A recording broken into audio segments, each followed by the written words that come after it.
নমস্কাৰ প্ৰিয় দৰ্শক, দিনটোৰ গুৰুত্বপূৰ্ণ খবৰসমূহৰ সৈতে আপোনাক ৰাইজৰ বাতৰিলৈ স্বাগতম জনাইছোঁ। আজি অসমীয়া 10 জেঠ আৰু ইংৰাজী 25 মে। এতিয়া আমি প্ৰথমটো খবৰলৈ। যুৱ প্ৰজন্মক উগ্ৰপন্থীৰ কবলৰ পৰা ৰক্ষা কৰিবলৈ অসমত গঠন কৰা হ'ব কাউণ্টাৰ ৰেডিকেলাইজেশ্যন চেল। ৰাজ্যৰ যুৱ সমাজক ধৰ্মীয় উন্মাদনা বা উগ্ৰপন্থী চিন্তাধাৰাৰ কুপ্ৰভাৱৰ পৰা সুৰক্ষিত কৰিবলৈ অসম চৰকাৰে এক গুৰুত্বপূৰ্ণ পদক্ষেপ গ্ৰহণ কৰিছে। মুখ্যমন্ত্ৰী ডক্টৰ হিমন্ত বিশ্ব শৰ্মাই দেওবাৰে ঘোষণা কৰে যে সীমান্তৰ সিপাৰৰ পৰা সক্ৰিয় হৈ থকা উগ্ৰপন্থী নেটৱৰ্কৰ পৰা ডেকা গাভৰুসকলক ৰক্ষা কৰিবলৈ ৰাজ্য চৰকাৰে এটা বিশেষ কাউণ্টাৰ ৰেডিকেলাইজেশ্যন চেল গঠন কৰিব।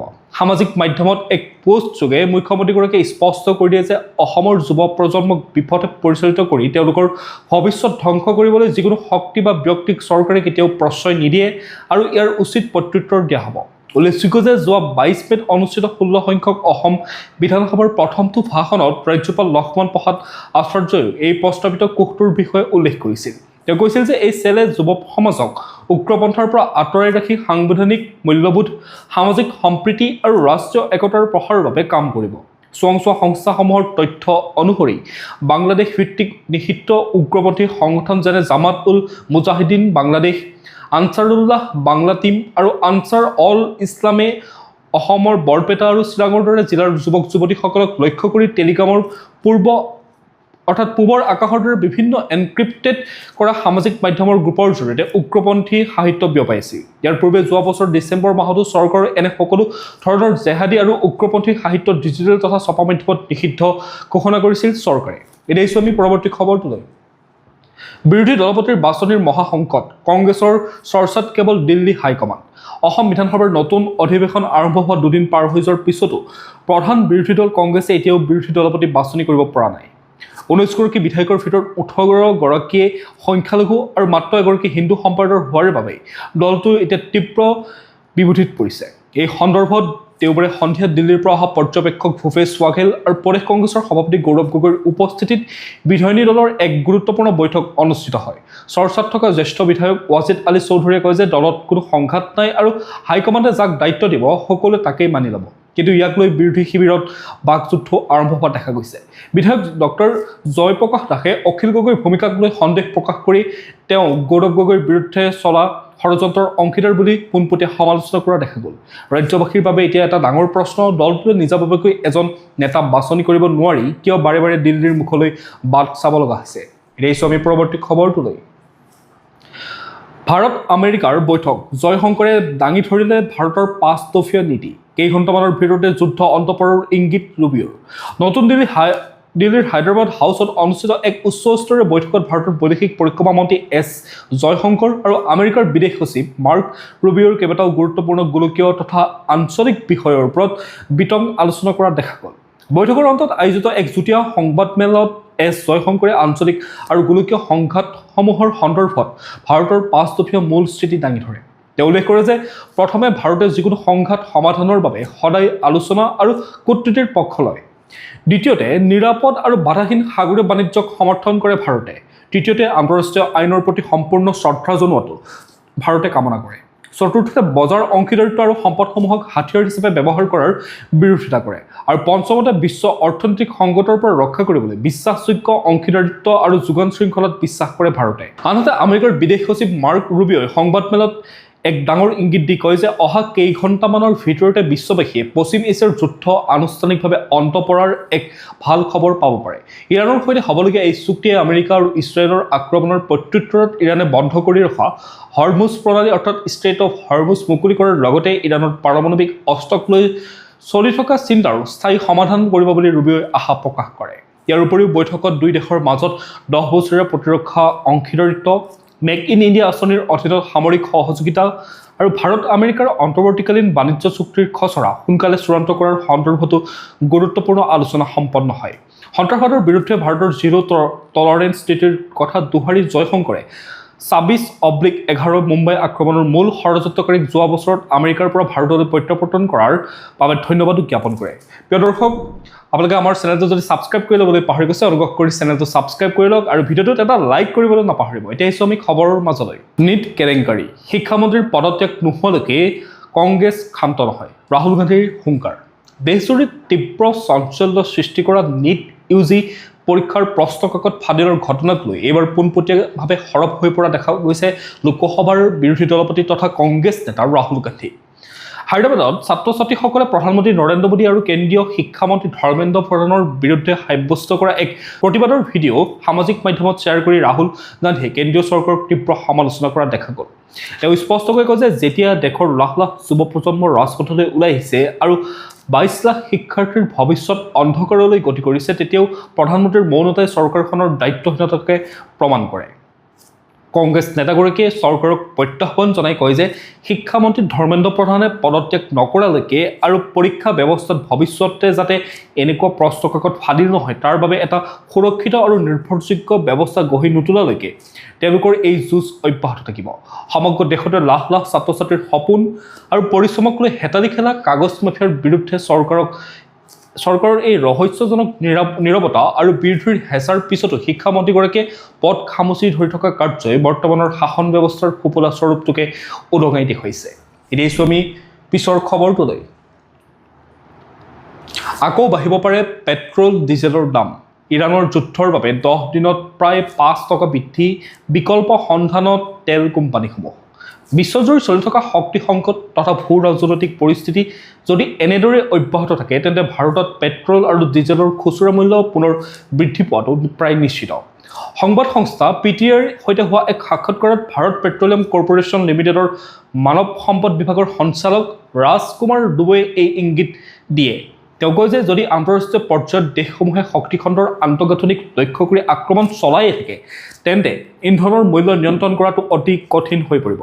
বৰ্তমান চৰকাৰ আৰু তেল কোম্পানীসমূহৰ সন্মুখত 3টা বিকল্প পথ আছে। প্ৰথমটো হ'ল পোনপটীয়াকৈ পেট্ৰল পাম্পত মূল্য বৃদ্ধি কৰা, আৰু দ্বিতীয়টো হ'ল কোম্পানীসমূহে লোকচানৰ বোজা নিজে বহন কৰা, আৰু তৃতীয়টো হ'ল চৰকাৰে ঘাটি বিত্তীয় ব্যৱস্থা অৰ্থাৎ ডেফিচিট ফাইনেন্সিঙৰ জৰিয়তে ধনৰ যোগান ধৰা। এতিয়া আমি পৰৱৰ্তী খবৰটোলৈ। অনুপ্ৰৱেশকাৰীৰ বিৰুদ্ধে কঠোৰ পশ্চিমবংগ চৰকাৰ। অবৈধ বাংলাদেশী আৰু ৰোহিংগ্যাক ৰাখিবলৈ হোল্ডিং চেণ্টাৰ নিৰ্মাণৰ নিৰ্দেশ মুখ্যমন্ত্ৰীৰ। পশ্চিমবংগত সদ্যগঠিত বিজেপি চৰকাৰে অবৈধ অনুপ্ৰৱেশকাৰীসকলক চিনাক্ত কৰি বহিষ্কাৰ কৰাৰ প্ৰক্ৰিয়া এতিয়া ক্ষিপ্ৰতৰ কৰি তোলা দেখা গৈছে। ইয়াৰে অংশ হিচাপে ৰাজ্য চৰকাৰে সকলো জিলা প্ৰশাসনক অবৈধ অনুপ্ৰৱেশকাৰীসকলক আবদ্ধ কৰি ৰাখিবৰ বাবে জৰুৰী হোল্ডিং চেণ্টাৰ স্থাপন কৰিবলৈ নিৰ্দেশ প্ৰদান কৰিছে। এই কেন্দ্ৰসমূহত ৰখাৰ পিছত পৰৱৰ্তী সময়ত তেওঁলোকক সীমান্ত সুৰক্ষা বাহিনী অৰ্থাৎ BSFৰ হাতত গতাই দিয়া হ'ব। চৰকাৰৰ এই পদক্ষেপটো মূলতঃ অবৈধ অনুপ্ৰৱেশ ৰোধ কৰাৰ বাবে গ্ৰহণ কৰা ডিটেক্ট ডিলিট ডিপৰ্ট নীতিৰ অধীনত লোৱা হৈছে।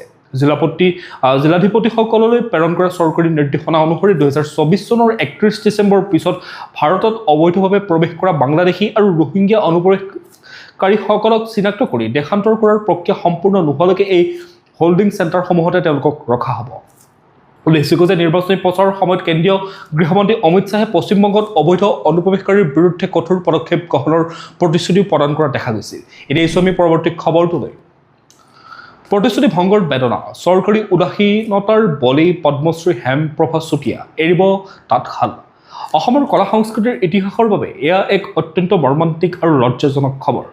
তাঁতশালত সূতাৰ খোপে খোপে পবিত্ৰ গুণমালা, নামঘোষা আৰু শ্ৰীমদ ভাগৱত গীতাত অসমীয়া, ইংৰাজী আৰু সংস্কৃত ভাষাত বৈ উলিয়াই বিশ্বজুৰি সমাদৰ লাভ কৰা মৰাণৰ বিশিষ্ট শিপিনী পদ্মশ্ৰী হেমপ্ৰভা চুতীয়া এতিয়া তীব্ৰ হতাশাত ভুগিছে। দুখ আৰু ক্ষোভত তেওঁ এতিয়াৰ পৰা তাঁতশালত নবহিবলৈ এক চৰম সিদ্ধান্ত গ্ৰহণ কৰিছে। ইয়াৰ মূল কাৰণ হৈছে তেওঁ এই অনন্য ঐতিহাসিক সৃষ্টিৰাজি সংৰক্ষণৰ বাবে এটা বিজ্ঞানসন্মত অত্যাধুনিক সংগ্ৰহালয় নিৰ্মাণ কৰাৰ ক্ষেত্ৰত চৰকাৰে দেখুওৱা চৰম উদাসীনতা। পূৰ্বৰ মুখ্যমন্ত্ৰী সৰ্বানন্দ সোণোৱালৰ দিনৰ পৰা দিয়া প্ৰতিশ্ৰুতি কেৱল কাগজে পত্ৰতে আবদ্ধ হৈ ৰ'ল, বাস্তৱত একোৱেই নহ'ল। এগৰাকী পদ্মশ্ৰী প্ৰাপক বিশ্ববন্দিত শিল্পীক চৰকাৰে এইদৰে প্ৰতিশ্ৰুতি ভংগ কৰি মানসিকভাৱে ভাঙি পেলোৱা কাৰ্যই চৰকাৰৰ সংস্কৃতি প্ৰেমৰ ফোপোলা স্বৰূপটোকে উদঙাই দেখুৱায়। যিখন ৰাজ্যত শিল্পীৰ সৃষ্টিৰ মূল্য সুৰক্ষিত নহয় তাত নতুন প্ৰজন্মই কলা সংস্কৃতিৰ সাধনা কৰিবলৈ কেনেকৈ সাহস পাব, সেয়াহে এতিয়া এটা ডাঙৰ প্ৰশ্ন। এতিয়া আমি পৰৱৰ্তী খবৰটোলৈ। অসমত আকৌ উন্নতিৰ পথত। চৰকাৰৰ ভুৱা বিকাশৰ নীতিৰ বিৰুদ্ধে এইবাৰ মীৰা বৰঠাকুৰৰ তীক্ষ্ণ প্ৰশ্নমান। অসমৰ চাহ আৰু তেল গেছৰ দৰে আপুৰুগীয়া সম্পদসমূহৰ অধিকাৰ বহিৰাজ্যলৈ হস্তান্তৰ কৰাক লৈ বৰ্তমানৰ চৰকাৰখনক তীক্ষ্ণ ভাষাৰে সমালোচনা কৰিছে কংগ্ৰেছ নেত্ৰী মীৰা বৰঠাকুৰ গোস্বামীয়ে। তেওঁ অভিযোগ উত্থাপন কৰি কয় যে অসমৰ চাহ নিলাম কেন্দ্ৰ স্থানান্তৰ কৰাৰ লগতে ONGCৰ মুখ্য কাৰ্যালয় ৰাজ্যৰ বাহিৰলৈ লৈ যোৱাৰ সিদ্ধান্ত লোৱা হৈছে। আনহাতে গুৱাহাটী বৰঝাৰ বিমানবন্দৰত আদানীৰ হাতলৈ যোৱাৰ পিছত এইবাৰ ISBTও ব্যক্তিগতকৰণৰ দিশে গতি কৰিছে। চৰকাৰৰ এই জনবিৰোধী নীতিক কটাক্ষ কৰি তেওঁ প্ৰশ্ন কৰে যে অসম আকৌ উন্নতিৰ পথত আকৌ এবাৰ। নেত্ৰীগৰাকীয়ে চৰকাৰৰ অভিযান্ত্ৰিক বিকাশকো উদঙাই দি কৈছে যে দীপৰ বিল আৰু শিলপুখুৰীৰ প্ৰাচীন গছবোৰ কাটি তহিলং কৰি এতিয়া উৰণীয়া সেতুৰ ওপৰত টাবত গছ ৰোপণৰ নাটক কৰা হৈছে, যিবোৰ ইতিপূৰ্বে গণেশগুৰিত মৰহি ধ্বংস হৈছিল। মূল্যবৃদ্ধিৰ যন্ত্ৰণাক লৈ চৰকাৰে কোনো গুৰুত্ব নিদিয়া কাৰ্যকো তেওঁ তীক্ষ্ণ ভাষাৰে সমালোচনা কৰা দেখা গ'ল। সৰ্বসাধাৰণ ৰাইজৰ দুৰ্বল স্মৰণ শক্তিৰ সুযোগ লৈ চৰকাৰে বাৰে বাৰে ভুৱা প্ৰতিশ্ৰুতিৰে নিৰ্বাচনী বৈতৰণি পাৰ হ'বলৈ চেষ্টা কৰা বুলি তেওঁ জনসাধাৰণৰ সন্মুখত দাঙি ধৰিছে। এতিয়া আমি পৰৱৰ্তী খবৰটোলৈ। কাজিৰঙা কাৰ্বি আংলং বনাঞ্চললৈ প্ৰত্যাৱৰ্তন, বিলুপ্তপ্ৰায় বনৰীয়া কুকুৰ ঢোলৰ ঐতিহাসিক আগমন। অসমৰ জৈৱ বৈচিত্ৰ্যৰ ক্ষেত্ৰত এক অতি সুখবৰ। কাজিৰঙা কাৰ্বি আংলং বনাঞ্চলত পুনৰ দেখিবলৈ পোৱা গৈছে এছিয়াৰ বিলুপ্তপ্ৰায় বনৰীয়া কুকুৰ ঢোল, যাৰ বৈজ্ঞানিক নাম কিউন এলপাইনাছ। 2022 চনত এটা কেমেৰাৰ ট্ৰেপত বন্দী হোৱা এখন ফটোৰ পাছত এতিয়া 2026 চনত এই অঞ্চলত ঢোলৰ এটা সম্পূৰ্ণ জাক প্ৰত্যক্ষ কৰা হৈছে। এই সন্দৰ্ভতো মুখ্যমন্ত্ৰী ডক্টৰ হিমন্ত বিশ্ব শৰ্মাই কয় যে বনাঞ্চল সুৰক্ষা কৰিডৰৰ সম্প্ৰসাৰণ আৰু বেদখলমুক্ত কৰাৰ বাবে চলোৱা নিৰবিচ্ছিন্ন প্ৰচেষ্টাৰ ফলতে এয়া সম্ভৱ হৈ উঠিছে। ঢোলৰ দৰে এটা শীৰ্ষ চিকাৰী জীৱৰ প্ৰত্যাৱৰ্তনে বনাঞ্চলখনৰ পৰিৱেশতন্ত্ৰ আৰু বন্যপ্ৰাণীসমূহৰ কৰিডৰসমূহৰ সুস্থতাকে প্ৰমাণ কৰে। আন্তঃৰাষ্ট্ৰীয় প্ৰকৃতি সুৰক্ষা সংঘৰ ৰঙা তালিকাত বিলুপ্তপ্ৰায় অৰ্থাৎ এনডেঞ্জাৰ্ড আৰু ভাৰতীয় বন্যপ্ৰাণী সুৰক্ষা আইনৰ প্ৰথম সূচীত অৰ্থাৎ শিডিউল 1ত স্থান পোৱা এই ঢোল পূৰ্বে এই অঞ্চলৰ পৰা নোহোৱা হৈ পৰিছিল। শেহতীয়াকৈ কাজিৰঙা আৰু কাৰ্বি আংলঙক সংযোগ কৰা আমগুৰি কৰিডৰত ইয়াৰ জাক এটা দেখা পোৱা যায়। বানপানীৰ সময়ত বন্যপ্ৰাণীৰ আশ্ৰয়স্থল হিচাপে ব্যৱহাৰ হোৱা এই কৰিডৰসমূহ সুৰক্ষিত কৰাৰ বাবে এই বিৰল প্ৰজাতিটোৱে নিজৰ বাসস্থান ঘূৰাই পাইছে। ইয়াৰ পূৰ্বেও 2010 চনত ডিব্ৰুগড় জয়পুৰ দিহিং সংৰক্ষিত বনাঞ্চলত ইয়াক দেখা গৈছিল। উত্তৰ পূৰ্বাঞ্চলৰ মিজোৰাম, মেঘালয় আৰু নাগালেণ্ডতো শেহতীয়াকৈ ইয়াৰ উপস্থিতি ধৰা পৰিছে। এতিয়া আমি পৰৱৰ্তী খবৰটোলৈ। সংসদ ৰত্ন বঁটা ঘোষণা। তালিকাভুক্ত হ'ল 12গৰাকী সাংসদ আৰু 4খন সংসদীয় কমিটিৰ নাম। নতুন দিল্লীৰ পৰা প্ৰকাশ পোৱা এক বিবৃতিত এই বৰ্ষৰ সংসদ ৰত্ন বঁটাৰ বাবে 12গৰাকী লোকসভাৰ সাংসদ আৰু 4খন সংসদীয় কমিটিক নিৰ্বাচিত কৰা হৈছে। প্ৰাইম পইণ্ট ফাউণ্ডেশ্যন নামৰ বেচৰকাৰী সংস্থাটোৱে চলিত বৰ্ষৰ বাজেট অধিৱেশনৰ শেষৰলৈকে সংসদত আগবঢ়োৱা উৎকৃষ্ট প্ৰদৰ্শনৰ ভিত্তিত এই বঁটাসমূহ ঘোষণা কৰিছে।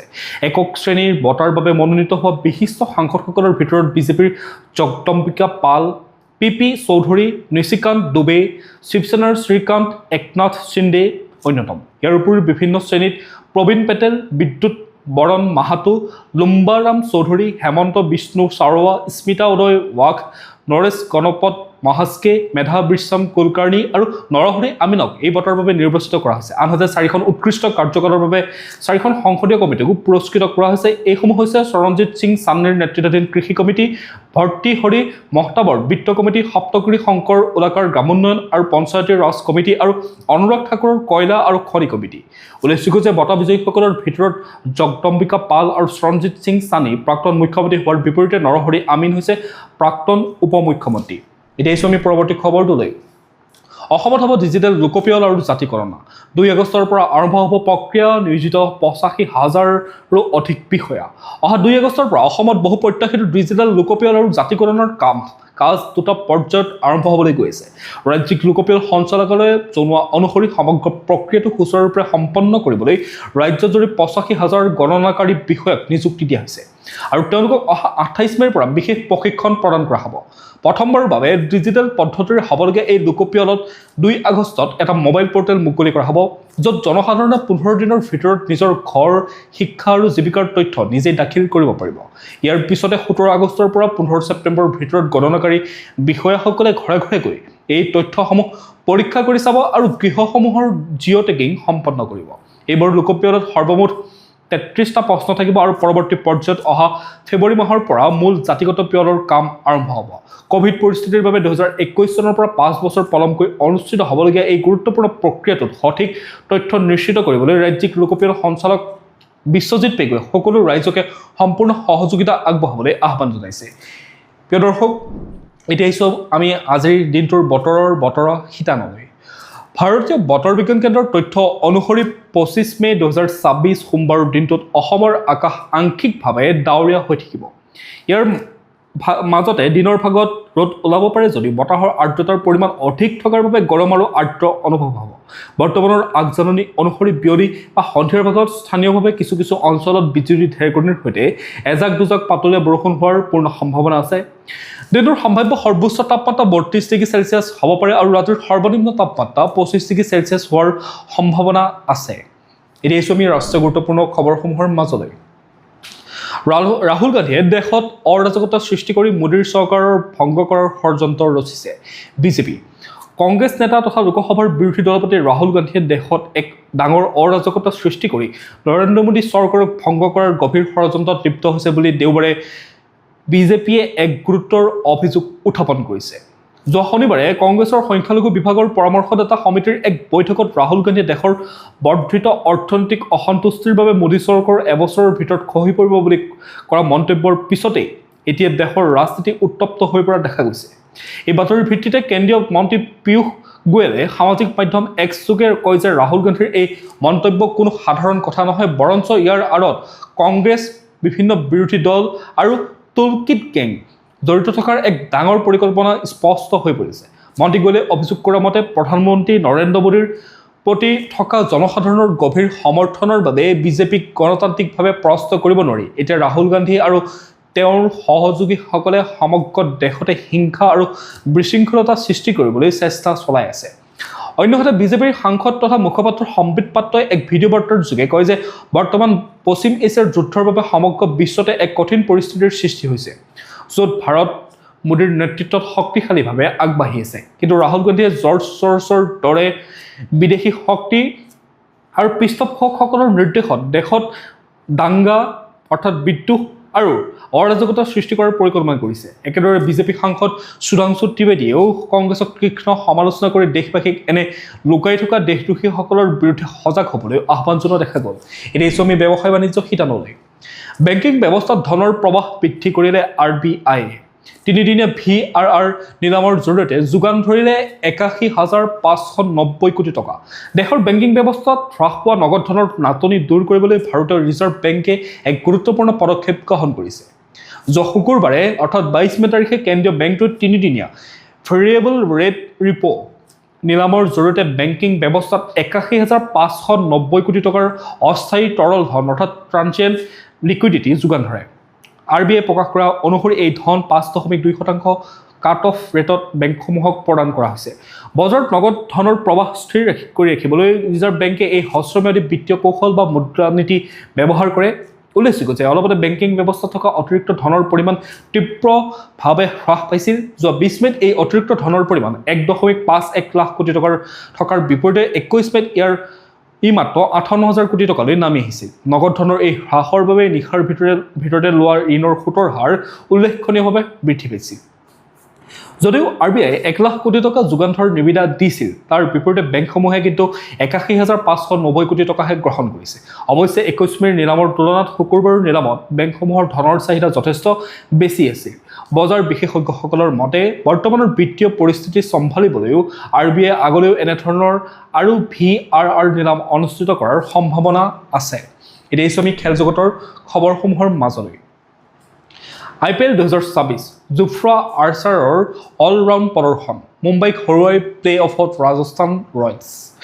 তাৰকা অলৰাউণ্ডাৰ জোফ্ৰা আৰ্চাৰৰ দুৰ্দান্ত প্ৰদৰ্শনৰ বলত ৰাজস্থান ৰয়েলছে দেওবাৰে মুম্বাই ইণ্ডিয়ানছক 30 ৰানত পৰাস্ত কৰি IPL 2026ৰ চতুৰ্থ তথা অন্তিমটো প্লে অফৰ স্থান নিশ্চিত কৰিছে।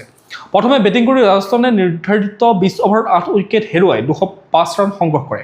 শেষৰ 5 অভাৰত আৰ্চাৰৰ 15 বলত 32 ৰান আৰু ৰবীন্দ্ৰ জাদেজাৰ 19 ৰানৰ সহায়ত দলটোৱে এক শক্তিশালী স্ক'ৰ থিয় কৰায়।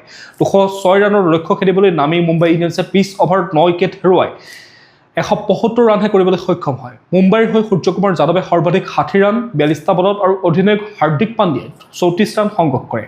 বলিং কৰিবলৈ আহিও আৰ্চাৰে চমকপ্ৰদ প্ৰদৰ্শন আগবঢ়াই 4 অভাৰত মাত্ৰ 17 ৰান দি 3টা গুৰুত্বপূৰ্ণ উইকেট দখল কৰে। এই জয়েৰে ৰাজস্থানে 16 পইণ্ট লাভ কৰাৰ বিপৰীতে Punjab Kings, Kolkata night riders আৰু দিল্লী কেপিটেলছ প্লে অফৰ দৌৰৰ পৰা বাহিৰ হ'ল। এতিয়া আমি পৰৱৰ্তী খবৰটোলৈ। ফিফা বিশ্বকাপ 2026 মেগা টুৰ্ণামেণ্টৰ গ্ৰুপ সম্পূৰ্ণ সূচী আৰু ষ্টেডিয়ামৰ সবিশেষ জানি লওঁ। ফুটবল ইতিহাসৰ প্ৰথমবাৰৰ বাবে তিনিখন দেশ আমেৰিকা যুক্তৰাষ্ট্ৰ, মেক্সিকো আৰু কানাডাই যৌথভাৱে আয়োজন কৰিবলৈ ওলাইছে 23 সংখ্যক ফিফা বিশ্বকাপ। অহা 11 জুন 2026 পৰা 19 জুলাই 2026লৈকে অনুষ্ঠিত হ'বলগীয়া এই মেগা ইভেণ্টত এইবাৰ 32টা দলৰ পৰিৱৰ্তে অভিলেখ সংখ্যক 48টা দলে অংশগ্ৰহণ কৰিব। উত্তৰ আমেৰিকাৰ মুঠ 16খন চহৰত, আমেৰিকাৰ 11খন, মেক্সিকোৰ 3খন আৰু কানাডাৰ 2খনত বিশ্বকাপৰ মেচসমূহ অনুষ্ঠিত হ'ব। প্ৰতিযোগিতাৰ নিয়মাৱলী অনুসৰি 48টা দলক মুঠ 12টা গ্ৰুপত বিভক্ত কৰা হৈছে আৰু প্ৰতিটো গ্ৰুপত 4টাকৈ দল থাকিব। গ্ৰুপ পৰ্যায়ত মুঠ 72খন খেল অনুষ্ঠিত হ'ব। এতিয়া আমি পৰৱৰ্তী খবৰটোলৈ।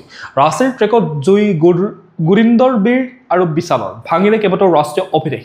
ৰাছিৰ বিৰছা মুণ্ডা ষ্টেডিয়ামত অনুষ্ঠিত 29 সংখ্যক নেশ্যনেল ছিনিয়ৰ এথলেটিক্স ফেডাৰেশ্যনৰ প্ৰতিযোগিতাত শনিবাৰে ভাৰতীয় এথলেটিক্সে এক ঐতিহাসিক ক্ষণৰ সাক্ষী হৈ ৰয়। প্ৰতিযোগিতাখনত গুৰিন্দৰ বীৰ সিং আৰু বিশাল TKA ক্ৰমে পুৰুষৰ 100 মিটাৰ আৰু 400 মিটাৰ দৌৰত নতুন ৰাষ্ট্ৰীয় অভিলেখ গঢ়ি ট্ৰেক কঁপাই তোলে। একে সময়তে তেজস্বিন শংকৰে ডেকাথলন ইভেণ্টত 8,000 পইণ্টৰ সীমা অতিক্ৰম কৰি প্ৰথম ভাৰতীয় হিচাপে অভিলেখ সৃষ্টি কৰিবলৈ সক্ষম হয়। 100 মিটাৰ দৌৰত গুৰিন্দৰ বীৰে 10.09 ছেকেণ্ড সময়লৈ সোণৰ পদক জয় কৰাৰ লগতে পূৰ্বৰ 10.15 ছেকেণ্ডৰ ৰাষ্ট্ৰীয় অভিলেখো ভংগ কৰে। ইয়াৰ লগে লগে তেওঁ 10.10 ছেকেণ্ডতকৈ কম সময়ত 100 মিটাৰ সম্পূৰ্ণ কৰা প্ৰথমগৰাকী ভাৰতীয় এথলীট হিচাপে পৰিগণিত হয় আৰু কমনৱেলথ গেমছৰ বাবে অৰ্হতা অৰ্জন কৰিবলৈ সক্ষম হয়। আনহাতে 400 মিটাৰ দৌৰত তামিলনাডুৰ বিশাল TKA 44.98 ছেকেণ্ড সময়লৈ প্ৰথমবাৰৰ বাবে 45 ছেকেণ্ডৰ তলত দৌৰা প্ৰথমগৰাকী ভাৰতীয় হিচাপে নতুন ৰাষ্ট্ৰীয় অভিলেখ গঢ়ি তোলে। একেদৰে তেজস্বিন শংকৰে ডেকাথলনত 8,057 পইণ্ট সংগ্ৰহ কৰি পূৰ্বৰ ৰাষ্ট্ৰীয় অভিলেখ ভংগ কৰাৰ লগতে কমনৱেলথ গেমছৰ টিকট নিশ্চিত কৰে।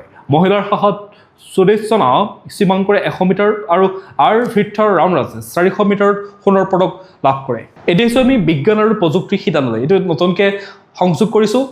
অসমত মানুহ হস্তীৰ সংঘাতৰ উদ্বেগজনক ছবি। 24 বছৰীয়া তথ্যৰে নতুন গৱেষণা প্ৰকাশ। অসমত দিনক দিনে বৃদ্ধি পোৱা মানুহ হস্তীৰ ভয়াৱহ সংঘাতৰ আঁৰৰ মূল কাৰণসমূহ উদ্ঘাটন কৰি এক নতুন গৱেষণা পত্ৰ প্ৰকাশ হৈছে। আন্তঃৰাষ্ট্ৰীয় জাৰ্নেল পিৰিজত প্ৰকাশিত এই অধ্যয়নত 2000 চনৰ পৰা 2023 চনলৈকে সংঘটিত 1806টা সংঘাতৰ ঘটনা বিশ্লেষণ কৰা হৈছিল। এই 24 বছৰত হাতীৰ আক্ৰমণত ৰাজ্যখনত 1468 জন লোকৰ মৃত্যু হোৱাৰ বিপৰীতে 337 জন আহত হৈছে। সংকুচিত বনাঞ্চল, খণ্ডিত হাতী কৰিডৰ আৰু চাহ বাগিচাৰ সম্প্ৰসাৰণেই এই সংকটৰ মূল কাৰণ বুলি গৱেষণাত উল্লেখ কৰা হৈছে। Wild life institute of India আদিকে ধৰি কেইবাটাও সংস্থাৰ গৱেষকসকলে চলোৱা এই অধ্যয়ন অনুসৰি পানীৰ নাটনি থকা গাঁওসমূহ আৰু খেতিচপোৰ বতৰত এই সংঘাত আটাইতকৈ বেছি হয়। ৰাজ্যখনৰ ভিতৰত গোৱালপাৰা, শোণিতপুৰ, ওদালগুৰি জিলা আটাইতকৈ বেছি ক্ষতিগ্ৰস্ত হৈছে। এই সমস্যা সমাধানৰ বাবে গৱেষকসকলে বনাঞ্চলৰ সংযোগ পুনৰুদ্ধাৰ কৰা, হাতী কৰিডৰ সুৰক্ষিত কৰা আৰু ড্ৰোন বা ইনফ্ৰাৰেড ভিত্তিক আগতীয়া সতৰ্কবাণী ব্যৱহাৰ কৰাৰ পৰামৰ্শ প্ৰদান কৰে। প্ৰিয় দৰ্শক, এতিয়া আহিছোঁ আমি আন্তঃৰাষ্ট্ৰীয় শিতানলৈ। ইৰাণ আমেৰিকাৰ শান্তি চুক্তিৰ দিশে ইতিবাচক খোজ। পাকিস্তানৰ মধ্যস্থতাক লৈ ইৰাণৰ প্ৰশংসা। ইৰাণ আৰু আমেৰিকাৰ যুক্তৰাষ্ট্ৰৰ মাজত এখন শান্তি চুক্তি সম্পন্ন হোৱাৰ দিশে এক ইতিবাচক খোজত আগবাঢ়িছে বুলি পাকিস্তানলৈ প্ৰেৰিত ইৰাণৰ ৰাষ্ট্ৰদূত ৰেজা আমিৰি মকদামে প্ৰকাশ কৰিছে। পাকিস্তানৰ শেহতীয়া মধ্যস্থতাকাৰী প্ৰচেষ্টাৰ বাবে এই অগ্ৰগতি সম্ভৱ হৈ উঠিছে বুলি কয়। তেহৰান ভ্ৰমণ সামৰি উভতি অহাৰ পিছতে পাকিস্তানৰ গৃহমন্ত্ৰী মহচিন নকভিয়ে এই আলোচনাৰ সফলতাক লৈ ইৰাণক অভিনন্দন জ্ঞাপন কৰে।